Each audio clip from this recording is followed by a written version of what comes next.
Hey, everybody, and welcome to the Sem Says Podcast. I'm your host, Alex Brown. I'm here with Ebenezer Watswat, Lewis Muggleface, and Drew Tangway. Two of those names are real.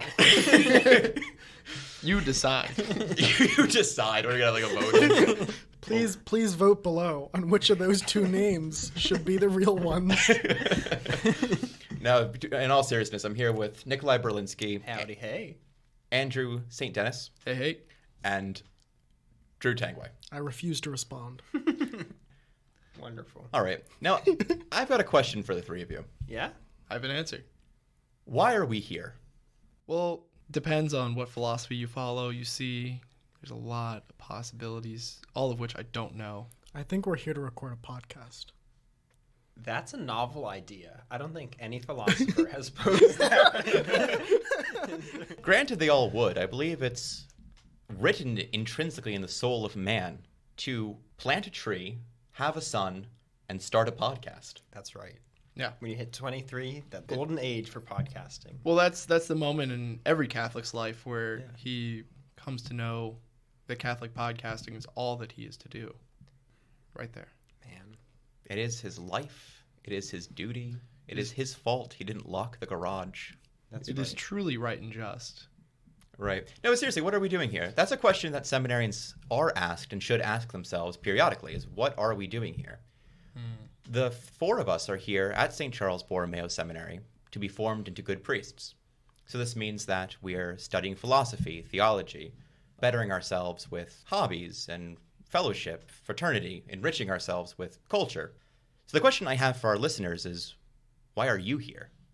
That's right. We are starting this podcast as a resource that we can express ourselves, but also let the world know what are seminarians like. We want to show them that we're kind of semi-normal people, maybe, and give you an insight into our lives here. Yeah, we'll try and cover some interesting topics that have to do with life at the seminary, as well as maybe just some fun, interesting, random thoughts that may come across our minds, or just anything that you may want to hear about. Anyway, Right. So like I was trying to say, as seminarians, we're in a very unique position. We're right in the center, in the eye of the storm of Western civilization. We're dealing with culture from thousands of years ago, trying to mesh it with culture now. So hopefully this is a resource, like Nikolai said, of sharing that with you and trying to let you in on some of our thoughts, our unique perspectives, if I can be so bold as to call it that. Certainly as a out of the ordinary perspective sometimes. This is going to be an odyssey into the mind, the life, the times of the young men being formed into priests now. I called it an odyssey because that's a reference to culture, you see. I see what you did there. Thank you. Yeah. So without further ado, let's introduce ourselves and let the audience know who we are. Who are your illustrious podcast leaders this week? Oh, so the one doing all the talking so far is Alex Brown. I am a seminarian for the Diocese of Allentown. This is my 6th year of formation. I started in the college, so I entered right out of high school, essentially what that amounts to. My name is Nikolai Berlinski, Diocese of Allentown as well. I am in my 5th year of seminary formation, first theology. I, as well as Alex, went through the college seminary for 4 years, and first theology out of 4 years of theology before priestly ordination, God willing. My name is Andrew St. Dennis, studying for the Diocese of Harrisburg. Unlike my three brothers here, I did not enter out of high school. I entered out of college. So I went to a state university. I went to Bloomsburg University, graduated in 2019, and then entered at St. Charles right away out of college. And so I'm going through the pre-theology program. I'm currently in my 2nd year of the pre-theology program. It's a 2-year program that then goes into theology. So it's pretty much 2 years of just learning all the philosophy that all the other seminarians would have learned in the 4 years of college. So it's like a time just to catch up and get introduced to life as a seminarian and the process of seminary formation. And I'm Drew Tangway. I'm also studying from the Diocese of Harrisburg, and I am also in First Theology with Nikolai. So in my 5th year of formation here. And so I went through 4 years of the college right out of high school, And now I'm here. Now we're here. We did it. Very good. But why are we here? That's a question that's going to be revealed in time through further episodes, I think. Hopefully. By way of an introduction, I suppose this is the pilot episode. If anyone's new to the seminary formation, I think it might be beneficial to see that through the eyes of someone who is actually new here. So, St. Dennis, I'm going to put you on the spot. Let's do it. Yeah, so what have you found to be advantageous about being a seminarian? You know, you're no longer a new man, first year under your belt. Yeah. What's it been like so far? Yeah, I think I can honestly say that I have had the most fun in my life just in this past year and a handful of months. You know, with the exception of COVID, that was kind of a bummer for about everyone in the entire world. You know, there's this time where you get authentic friendships and fraternity and brotherhood that you can't really find anywhere else. You know, we all live together. Many of us share same interests, same hobbies. We all share the same faith, which is what we are able to build our lives upon. And so it's great to be here and to build our lives together, you know, striving towards this life in Christ. I found that to be the most advantageous of seminary formation, you know, just to be here in a house full of men striving towards holiness and doing it together.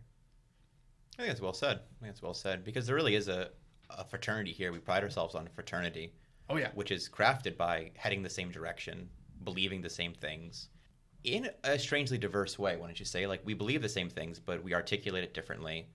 So it is true, like that the proverb is iron sharpens iron, so one man sharpens another. Yeah, I mean, if you walk into a seminary, and I think this can go for any of them. I mean, I don't have much experience with other seminaries, but you'll see guys who have different views on things. They'll have different ways of approaching, again, just different things. But still, like you said, Alex, you know, iron sharpens iron. You know, we can come together in a loving way, share our ideas, and be able to take that, learn from each other, and grow from that, which I think is beautiful. All right. So can we talk a little bit about what are you learning? And then we'll open it up to the group as a whole. What are you learning, and how does it compare to what you learned elsewhere? You went to Bloomsburg. Yeah. Like I said earlier, currently in pre-theology, so it's just going to be a lot of philosophy, a lot of philosophy, along with learning 3 languages, so Latin, Ancient Greek, and Spanish. So spend a lot of time studying, trying to get things down, because here, you know, schoolwork is much different than it was in college.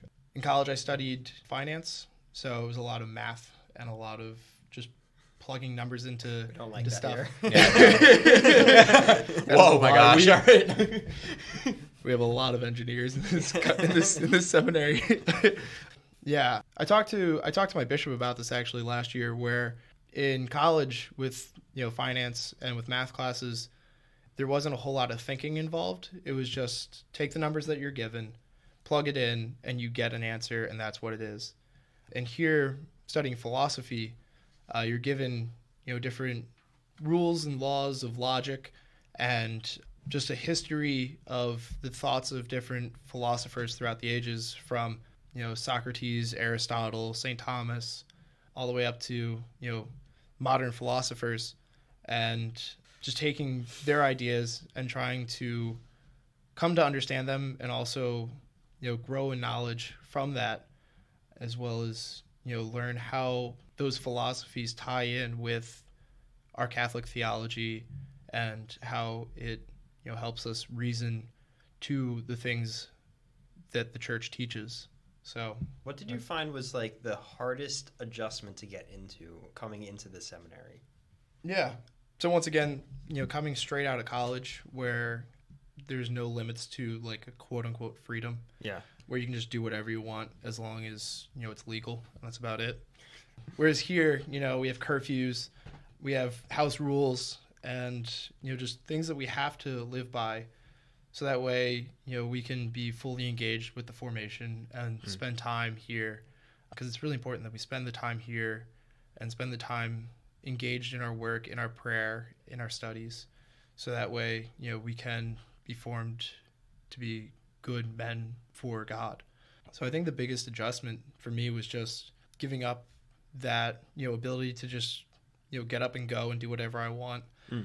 I can't just leave at 1 o'clock in the morning because I feel hungry to go down to the Wendy's and go pick up a burger.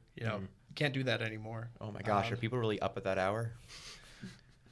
I thought about this recently. I'm really asleep at that hour. Well, it was crazy to think back. Like 2 years ago, I would just easily be up till 3, 4 o'clock in the morning. Okay, and that's now ridiculous. I can't make it till like 10 o'clock. I'm just out.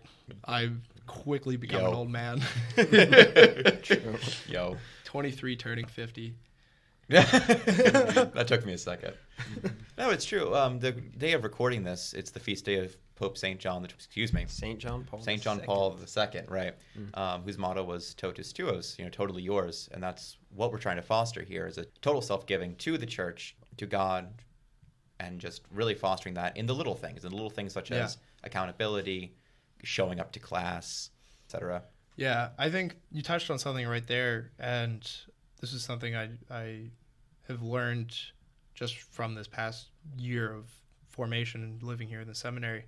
But in college, when I came back to the faith, I was just thinking about trying to knock out all the big things, without really thinking about what are the small things in my life that I can change, or the small things in my life that are going good that I should really be focusing on, instead of trying to think of these big, lofty goals. But like you said, it's being able to dedicate ourselves not only in the big things, but to really hone in on those small little things and let them be the building blocks that grow up to something bigger, which I think is a much easier way of approaching things than trying to, knock a home run out of the park every single time. Yeah, that's well said. On the subject of adjustments and starting new beginnings, Drew, you just finished 4 years in the college. Congratulations. Thank you. Right, so college, you're taking gen eds along with the philosophy, which Andrew was talking about. But now you are in theology, a little bit of a new ball game. What's that adjustment been like? What's the difference? Can you tell us a little bit about that? Yeah, so theology has a little bit more freedom than the college. Like Andrew was saying, there's a lot of change that most people coming from a regular university have to go through when they enter seminary. For me, coming from high school, in some ways it felt like I never left.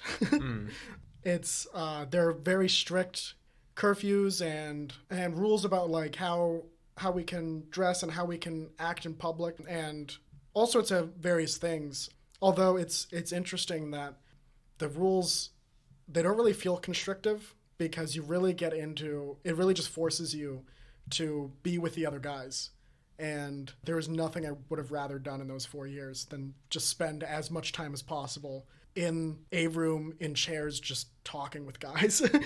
Yeah. Hence the reason that we think we can start a podcast, honestly. Because now we're just 4 guys sitting in chairs talking to each other. Right.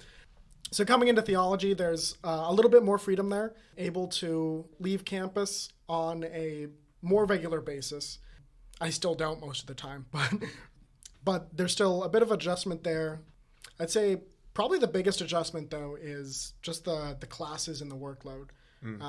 Because in college, like Alex said, we're learning philosophy and we're learning gen eds.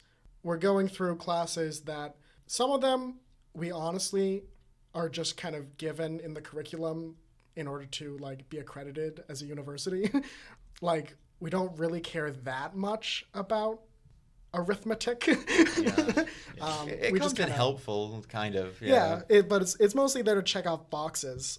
And then on the higher end of those classes are the philosophy classes and the language classes, which are really interesting and really caught my attention and I had a lot of fun with and really let me learn a lot about the world, God, and myself.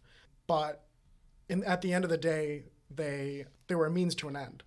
We study philosophy because it helps us think like a theologian.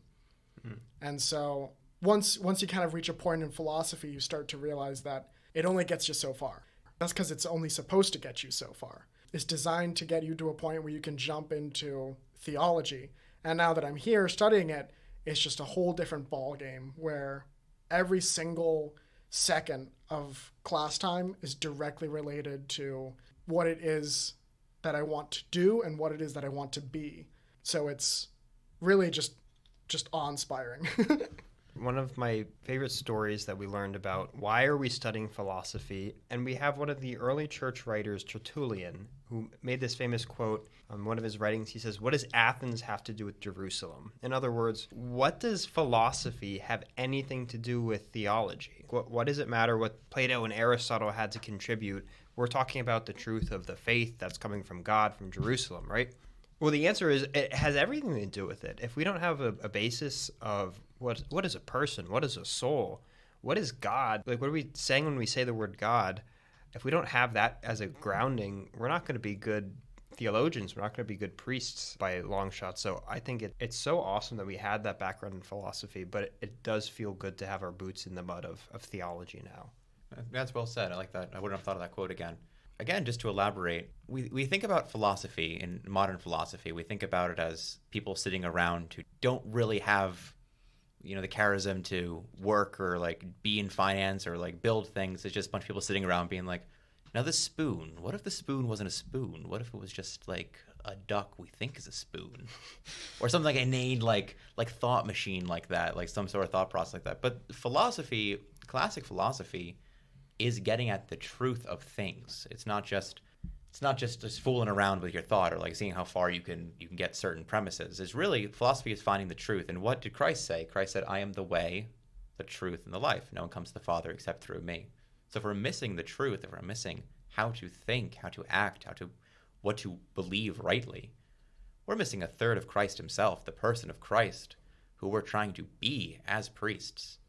So that's where we spend either an intensive 2 years or 4 years forming ourselves into that life, being formed into that lifestyle. Yeah. It's also like Alex was saying, it's ultimately not rooted in over intellectualizing every detail of life. That's kind of what it ends up becoming for some people. But like ultimately philosophy is just like rooted in just like common sense. All right, so whenever I tip this pitcher over, it falls and gets cracked. So obviously, like there's some connection between my pushing this thing and it falling. And like that's just like, those are the basic building blocks from which everything else in philosophy is made.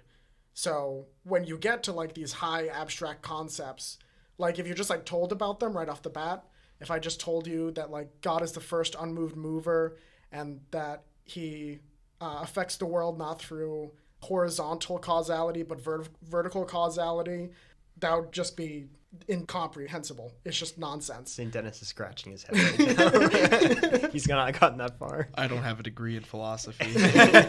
You're in a room with 3 bachelors, buddy. Yeah, my bachelor's just in business. I got nothing on this.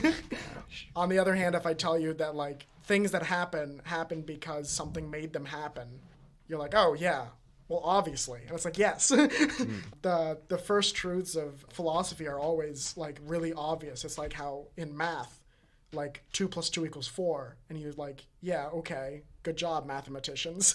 But it's like those are just like the building blocks that lead up to just incredible things. Yeah. Before, I have a question for any of you, either 3 of you, but I just wanted to make the point too that I think it is, especially in today's day and age, very important that we study philosophy before we move on to theological studies, because we just need to learn how to think. The way that a lot of people are thinking today is based off of bad logic or, bad premises, not being able to put together a basic syllogism, which I couldn't do before coming into seminary either. So just being able to, for our sake, hopefully, one day, for the sake of our parishioners, to be able to see through and be able to understand what's being said in the public sphere, to interpret that and bring that to others, so that way we can bring them the truth. But kind of derailing the philosophy discussion now. No, please. Because I know at least for myself, I like to take a break from the philosophy because it's not my strongest suit. But just back to kind of the basics of seminary, and maybe if someone's listening that is either in college right now and is thinking of like transferring out to come to seminary, or if they're in high school and they're being told, no, you should go to a quote-unquote real college, which I completely disagree with. This is much more of a real college, I can promise you.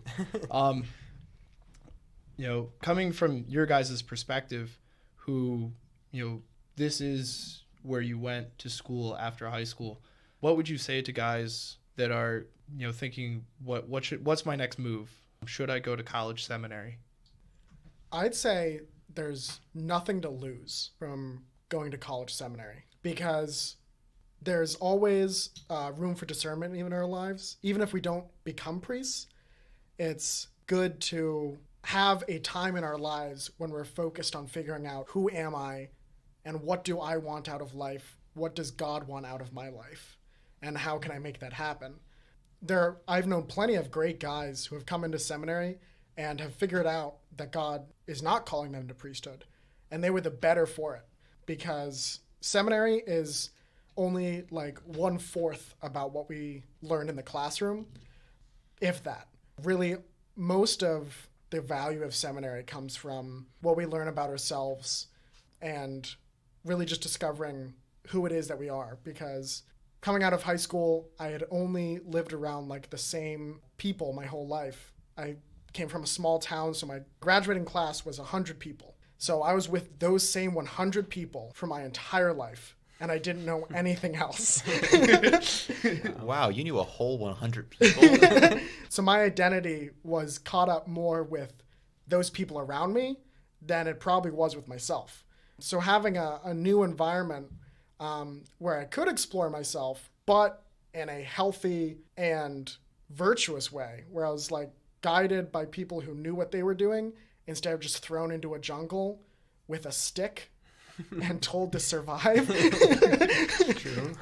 Is very helpful. And while it is true that coming out of seminary, you're like kind of, let's say you go to seminary for 2 or 3 years and then figure out that's not what you're being called to. Sure, on one hand, you're 2 or 3 years behind your peers. On the other hand, they probably had to change majors 2 or 3 times already. Yeah, I did. And you ended with finance? I started out pre-med and I ended up with finance. Don't we all? Ironically, I didn't want to go to school for 8 years, and now I have to go to school for 10 years. Hey. God's a jokester sometimes. I want to take a stab at your question there. I really like one of the phrases that you said at the end there about what's the next step. That's been a big part of my prayer life in discernment. Before I entered seminary, I was homeschooled for all 12 years of my education. And so I was really at this point of like, but do I want to go to real school in the world, or do I want to go to seminary? And that was my prayer, was just, God, show me the next step. Show me the next step. Sometimes I think we get a little bit carried away with like, wait a minute, but the goal is marriage or the priesthood. And I don't know if I could be a good priest as a senior in high school, but that's not the point. The point is... You will not be a good priest as a senior in high school. Absolutely. I could tell you that. Yeah. But that prayer of, just show me just the next step. That's all I need, is what's the next step for me? And God answered that prayer, and he said, the next step for you is seminary. This is where I'm going to put you. And I lasted 4 years in the college seminary. Somebody who just lasts 1 year, 2 years, maybe just a week, you're going to be better for it, because you've committed a piece of your life to dedicating yourself to God and to growing in holiness. One of the things that our dean of men in the college would always say is, we're not forming you to be priests yet. We're forming you to be Catholic gentlemen. And I thought that was beautiful, because a priest has to be a Catholic gentleman before he could be a good father, So to be formed to be a Catholic gentleman and then pushed on to theology, okay, now your formation to the priesthood is continuing and more direct. I think that for me, college seminary was the right choice. Maybe it's not for everybody, but I don't think that anybody should be afraid to pray about what's the next step for me and to answer if seminary is the right thing. Yeah. Awesome. There's a joke among seminarians that seminarians who discern out are always the quickest to find a girlfriend, get married, and just move forward with their lives that way. And in a way, it's true, because people are just really attracted to that. Like Nikolai said, the people who went through seminary for any length of time are better people. Not Better people for. Yeah, Yeah, not- better than they well- were before. yeah. So We're just better than everyone. They're not not objectively better than you. not in so much as they're elite, but in so much as they are more themselves, and they've taken that time, and they are more of a Catholic gentleman, and so that makes them a better husband and father, even if it doesn't end up making them a priest. Right. Yeah, you know, we probably are running close to the end of time, but I think what might be worth exploring in further episodes is how some people outside the seminary might be able to implement seminary-esque qualities into their lives and see how we can make this sort of transportable to other people and do that sort of self-exploration that we were talking about and finding how the soul can be more conformed to God and then consequently be more conformed to itself. So this has been a good conversation, I think. If you've listened this far, I'm really grateful, I'll tell you. I feel better having had this conversation, so hopefully you do too. Yeah.